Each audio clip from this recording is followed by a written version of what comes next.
I don't want a lot for Christmas. There is just one thing I need, the grind. And I do. Welcome to the day. I practiced that one this morning. That was good. I was quality. like, you know what fits in? The grind. Welcome to the daily grind. I am your host, not Mariah Carey, Luke Hatmaker. I know. Can you imagine if Mariah, if you're watching, hop on? Listen, I couldn't think of somebody I would want to talk hoops less with than Mariah Carey. Yeah, man. It's like up there with Oppenheimer. It's like those two. Yeah. And Oppenheimer would probably be a little bit better, but I digress. We're going to talk hoops, and it's going to be good. How are you, brother? Are you good? I'm good, man. Yeah, last week's busy week, so I didn't get to hang out with you as much as I wanted. So grateful to be back on this Tuesday, grinding with you this morning and talking some NBA Cup. Man, I love your Mississippi State. Mississippi State, yeah, but football season's over, mercifully, I guess. Basketball season's rolling. This is a baseball pullover, so okay. I'm pining for better days to come, Well, but since football's over, you can wear the really good gear and people won't question. It's fine. I mean, yeah, because I just I got tired of being out at Kroger and people looking at me just going, sorry, I'm like, bro, I know, man, I get it. Let's get the hoops though. Let's get the hoops. Yeah. You're right. Football season is over. Basketball season is well underway, and the NBA Cup is actually concluding tonight. And I'm oddly excited about this. It's weird. I wasn't really excited for. I didn't get excited until Saturday. Really, honestly, I just didn't really care. The Grizzlies were performing so poorly. But when the finals matchup was set, which to be clear, all this hate on my Mississippi State gear in the comments. Calm down, man. God, everybody chill. The Milwaukee Bucks are playing the Oklahoma City Thunder in the finals of the NBA Cup this evening in Las Vegas. Yeah, it's the great value Grizzlies against the Bucks. The Thunder have literally copied everything we do, but just at a lesser value and a lesser rate. And they're playing the Bucks, so I'm all in on Milwaukee, man. Go Bucks! I'm all in on the Bucks as well, and I also. So if it comes down, quite often these games come down to who has the best player on the court. One of the best players playing basketball right now is Giannis. He is. I mean, he's called the Freak for a reason. And watching the game on Saturday, the only thing that I could think of heading into tonight's game is I don't know what they're going to do to stop him. Like when the Hawks had Dyson Daniels, you look at who the Hawks had specifically that they were able to throw at him, and it didn't matter. I just Oklahoma City's got a good. If you're listening to this, watching this, more than likely what's going to happen is I'm not going to blow a ton of air up OKC skirts because it makes me mad, but they have a really solid defense. Sure. Is it going to be a little bit harder? Probably, but I just don't know how they're going to stop him. Agreed, man. Giannis is averaging 33 points a game right now. He's playing some of his best basketball. The Bucks are kind of putting it together after a miserable start, including getting shellacked by your Memphis Grizzlies. Oh yeah. It's kind of coming together for them. They're figuring it out. Again, most of that's been on the back of Giannis, and this Thunder team is fine. I mean, they're good. They play good defense. Jalen Williams is playing good basketball right now. They don't have Chet, but they've got some guys that can hoop and can defend. We've got Caruso's playing at a high level, SGA. It's going to be an annoying game. Because SGA and Luka are two of my least favorite people to watch play basketball because of the foul hunting and the shots. Like the other night, SGA in the semis scored 32 points and 15 of them came from free throws. And it's annoying to watch because there's no rhythm to it. There's so many stoppages. His whistle is insane. And that Houston game was a great testament to it. I think he was 15 for 20 from the free throw line. It's something stupid. And he went 8 from 21 from the field. And you look at all the OKC Twitter accounts, and he's like the second coming of Michael Jordan. But it's my guy shot 8 for 21 from the field and then fluffed his numbers at the free throw line. Yeah, man, what kills me is, and you can even tell the product between, you watch that first game, the OKC, the Houston game, fine, whatever. Then you watch the Hawks, that Bucks-Hawks game was exciting. It was good. It was really good. And that's the one, also, if you notice, I mean, it doesn't matter, but that's where the celebrities went. Like that's where everybody went to watch the game. And I get it was a later time slot, but still, like that's the product people want to watch. Yeah, it was more exciting. You had Trae Young coming off of throwing dice at midcourt against the Knicks, and which I'm not a Trae Young fan, but I absolutely love that. That was amazing. Yep. And then that game was the more exciting of the two. You have the upstart Rockets who are going to fall off at some point. You've got SGA foul hunting. Like, it's just not fun basketball. You know, it's almost as bad as Wayno has said as watching us lose to the Lakers, which happened the weekend we didn't get to talk about. We're not. No, we're not. But it's just boring basketball because there's no rhythm to it at all. Yeah. Well, and it's so that's, I think, whoever sets the pace of this game, you know, if SGA comes out and he starts getting these if he's going to the line a lot really early, and that's a sign of what we're in for. And who knows, maybe the NBA wants the Thunder to win this. I really hope that's not what this turns into. They do. I'm sure they do, because SGA is on the rise. They're a young, hot team. Everybody's talking about them, you know, just like what, you know, they're doing exactly what we were doing 3-4 years ago with the post-game interviews as a team, hyping each other up. Like they're literally copying exactly like, as Soulja Boy once said, line for line, bar for bar, what we did a few years ago. And it's so annoying to watch. And so, yeah, SGA is going to get those ticky whistles, and it's going to be him at the free throw line. And then Giannis running up and down the floor as much as he can. I hope that they let him play. I just wish we'd go to like FIBA rules where it's just like, you know, you can get away with a little contact and actually hoop, and it's not this free throw game. Which God willing, maybe whichever ref crew there is tonight, officiating crew, maybe they'll let the boys play. You know, maybe it'll maybe they'll treat it like a high profile playoff game and let them play it out, because I would like that. Same. I would love that, but it's not likely because ESPN's giving the Thunder a 75% chance of winning. That tells you everything you need to know right there. Jesus, 75% chance of winning. That sucks. Yeah, that sucks because that tells you what's going to happen. SGA's going to get to the free throw line a million times. OKC is the 5.5-point favorite. The over-under is set at 215. So that tells me this is going to be a ticky, tight, officiated game. And if the over-under is at 215, it's going to be ugly, gross basketball that I am probably not going to watch. I'll keep up with the highlights, but yeah, you know, to be perfectly honest, I'm going to play Dungeons and Dragons tonight and have the game on in the background, barely paying attention. You know, that's the type of game it's going to be for us. But, this will be something I have on my phone or my iPad while we're watching something else on TV for sure. Yep. And even then, I won't be that invested in it. It's fine. Yeah. But I am invested in this Grizzlies team. And even though we did lose over the weekend in that Lakers game, we don't have to talk about that. Not a great thing to watch. But there's still stuff worth talking about because the dust is settling. The pieces are, pick whatever metaphor you want.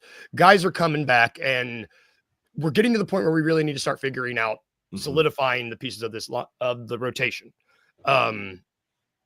Gigi Jackson's coming back, which timeout. Happy birthday, Mr. Gigi. Yeah. You're turning 20, which makes me feel so old. Like God, you know what? We were driving when he was born. That's it.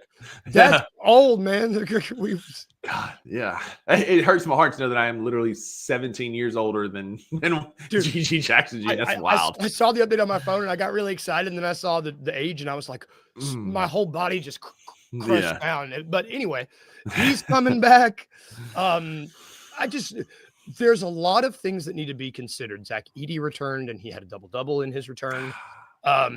Which if you have Zach Edey coming off the bench, getting a double-double every night, that's going to be nice. And like the 13 and 10 that he got was really good because we had an AD problem the other night and he was part of the solution. Like he played well against a big time player. You know, Jalen Wells has struggled this season against guys who are like all-time greats. Against the Lakers. He's against the Lakers. The Lakers. And I'm not don't hear what I'm saying. Like I'm still all in on Jalen Wells, but Edey stepped up against a great Anthony Davis who was playing, and that's it, man. Like the only thing I'll say about the game, like you can't talk crazy and then come out with no energy. Like we talked so much, like just crazy at the last couple of games, and then to come out that flat, like that was embarrassing. So that's all I'm going to say about it. And you can't do it against that team. Because clearly LeBron has this one circled. He was out for personal reasons for 2 weeks and then comes back for this game. AD thinks he's 20 all of a sudden all over again. I just, yeah. Tom Petty. They being petty. That's it. Like, I was embarrassed. Absolutely embarrassed.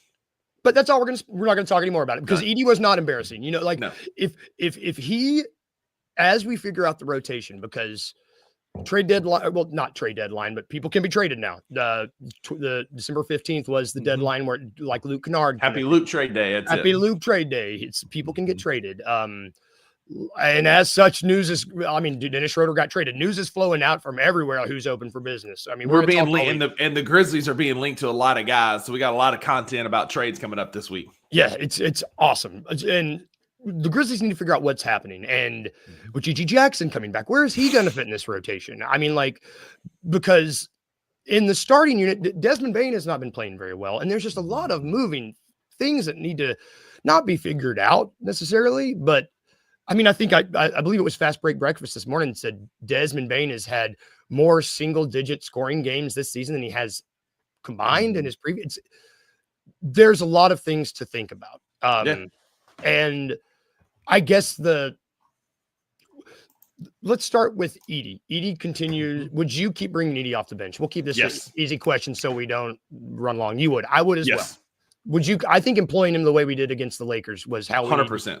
Like, that's you what can we start him in some matchup dependent ones, but I think Brandon Clark needs to be our starting five. He has played so well. Him and Jaren play so well together historically. Like, this team plays better with BC on the floor. So yes, there's finally. I don't know. TJ seems to have known that they're healthy. They're both healthy at the same time, and that's what's happening because they are so good out there together. And I'm with you.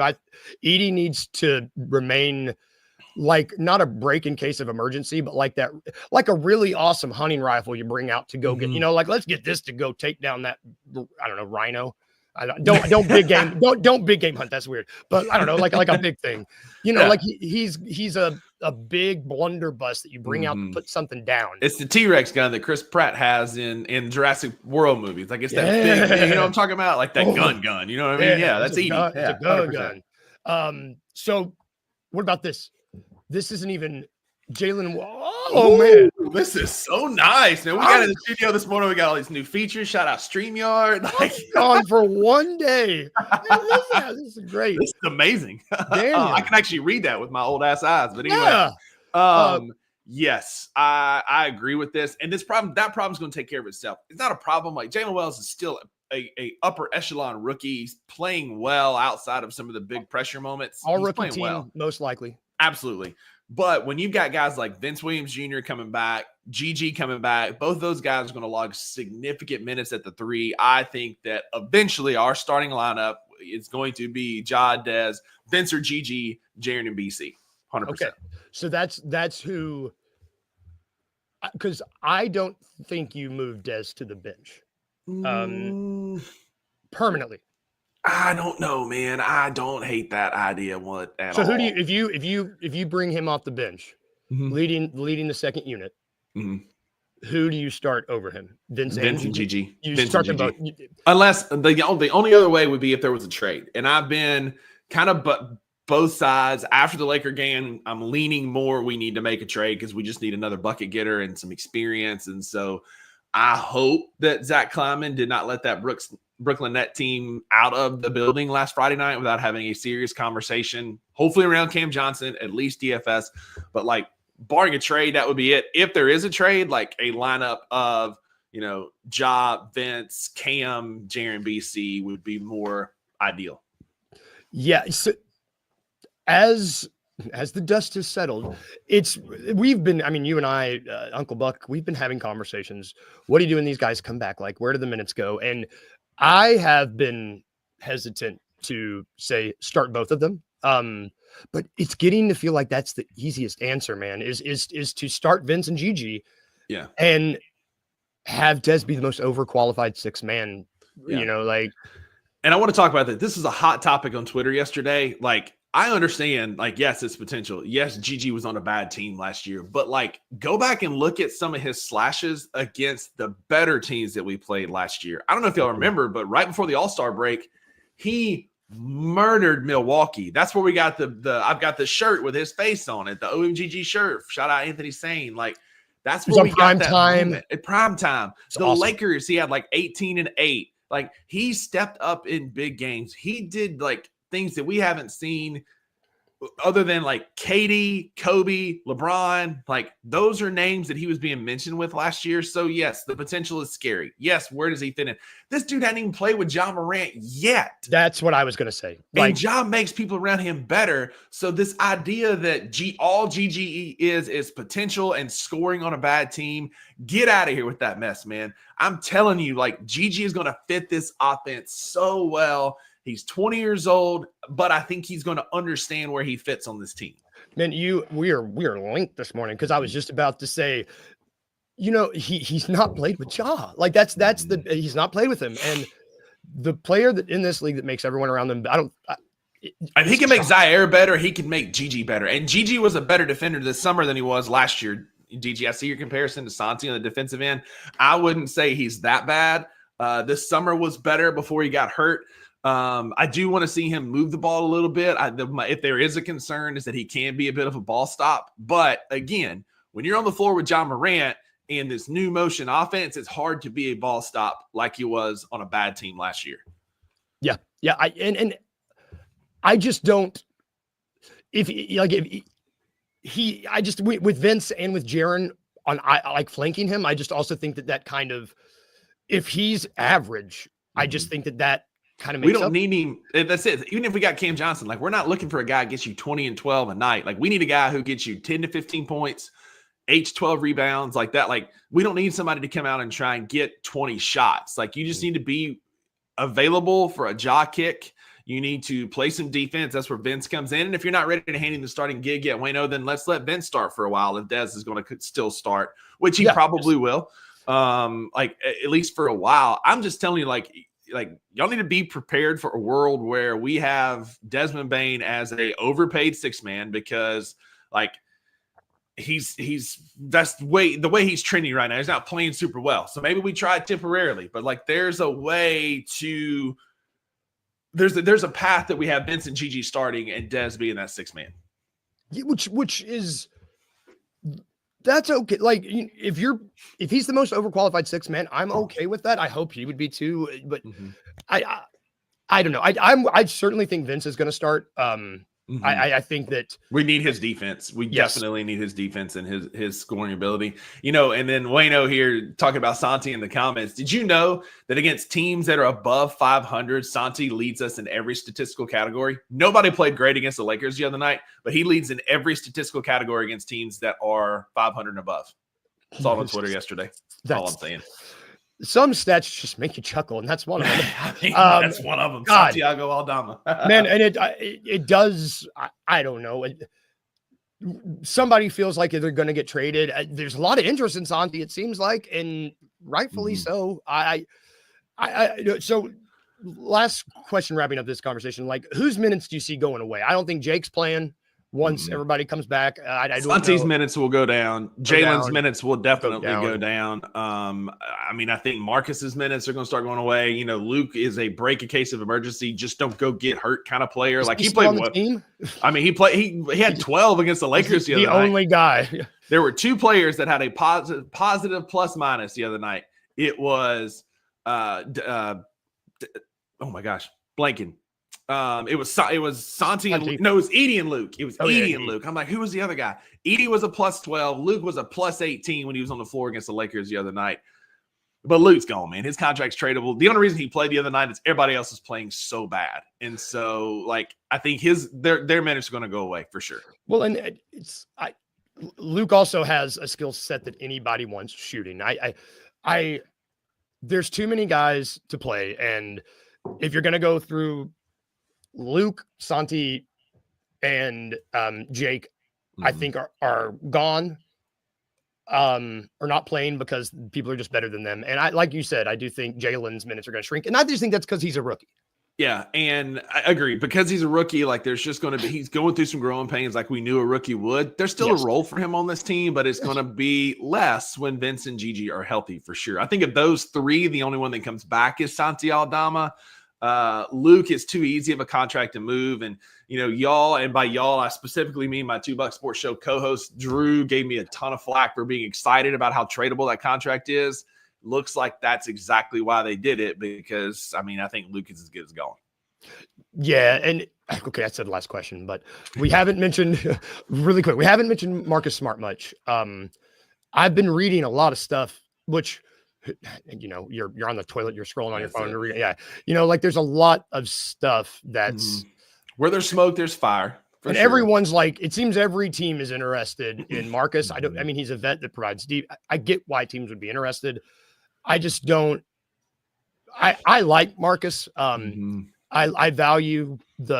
really value that vet stuff. And now that he's in shape, it's the Marcus Smart experience though, right? Yeah, like you're gonna have great games, you're gonna have some boneheaded games. We said that we're not interested in trading him. I think that's a smokescreen to try and drive the price up, is all that really was. I genuinely think we are shopping Marcus Smart hard, looking to see what we can get back. I see him fitting well on a Brooklyn team. We've been linked to Brooklyn. We've been linked to New Orleans. We've been linked to Atlanta. Like, we've been linked to a lot. Washington now with Jonas and Denny and these other names coming out. Like, I think there's ways. Yeah, 100%. I think Marcus is going to go to one of those teams for sure. Yep. Which I really truly hope, shutting the door on this. I really hope this doesn't end up being one of those Grizzlies trade deadlines where there's all this talk, and we do it, and then it's just we end up getting Jarrett Culver. Yeah. This is it. Like, traditionally, we're like the third party that picks up picks and sends out some salary. That's traditionally where we fall. I don't think that's going to be the case this year. There's been way too much smoke. We've been linked to way too many teams, too many rumors, like too many good sources saying, hey, the Grizzlies are involved in XYZ players. Like, unless I'm wrong, and I hope I am, I hope that we do make a move. Like, I think that we're being linked to too many to not make a move. And it feels like, we're second place in the West. Like, we're winning games at a high level, and we still miss a piece. Like, this feels like the year that we finally make a splash. Hopefully. If Kleiman is serious about winning the championship, it seems like now's time to do it. Pull the trigger on a trade. Don't go do some little tertiary move where we get some guy from Turkey that we've never heard of. Like, who's not going to play? Who's not going to play? Like, let's be a serious franchise for once and make a championship type move. Yep, completely agree with you. Shut the door on that topic. We're going to take a quick break. When we get back, we're going to tube. I'm excited. I'm going to cheat a little bit on what I'm talking about. Yeah, I don't know, maybe. But we're going to take a quick break, and then we'll be right back after this. I think Zach Edey played well. He got his fouls in. He got them in for sure. But we saw some flashes of really what he can do. Whether that's setting screens or just whether blocking shots or just making guys change their mind about shots, or just affecting the quality of shots that guys were getting in the game. We saw that a lot. They gotta use him though, man. They gotta be able to find him a little bit. I was about to say they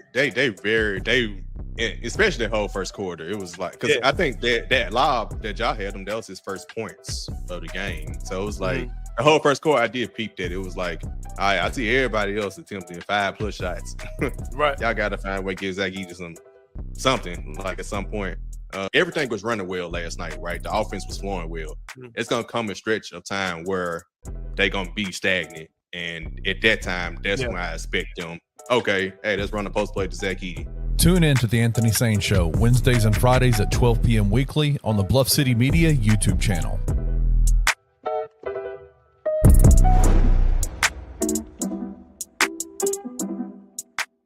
This is a question I don't know if you've ever been asked. Was there anyone you ever wanted to dunk on?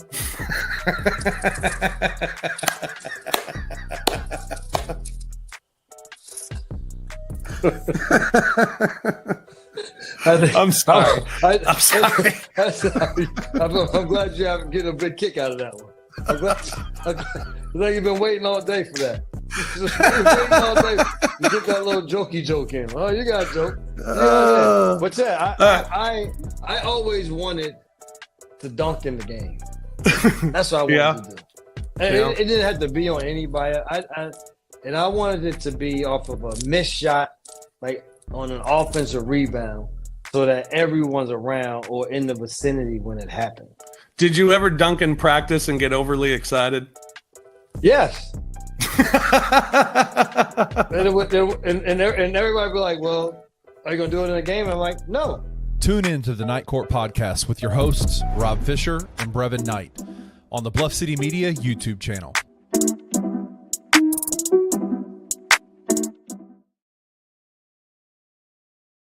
Welcome back to the Daily Grind. Listen, I know that commercial's about the preseason. There's two reasons it's still on. I love watching Brevin laugh, and it's just long enough for us to get coffee refills. So That's it. take. I know we have a shorter one, but I can't get coffee in that amount of time, so it's necessary. Yeah. But you can catch that show. You can catch Night Court podcasts. You can catch Anthony Sane Show. That is every Wednesday and Friday at noon. You can catch $2 Sports Show. It's every Tuesday and Thursday at noon. Today at noon. Today at noon. Go check it out. We've got No Bluffing. That's on Mondays, typically beginning of the week. We got the Grizz 901 Live. That is every weekday game. I got to find out a better way to say that makes it flow. Weekday game, weeknights. I don't know. Weekday. Any game during the week? Post. Daniel, think of a better thing. Think of a better, but Come you on, got DJ. that. And Help then us. Grizz After Hours happens too. Got a lot. And all that is over at Bluff City Media. Oh, I was hoping it was going to be bigger. Yes. Everything looks. Hey, you can go there. BluffCityMedia.co. Back to our show on Tuesdays. For those of you who do not know, on Tuesdays, we like to tube. And what that means is we talk about what we're watching on television or a movie. It's just something that we've watched over the past week because everybody's got a TV in their home. I mean, they got those Nielsen ratings or whatever. I mean, God, I keep hearing about how ratings are bad about the NBA. And so I know people have TVs. But I'm going to cheat a little bit because I watched a live event.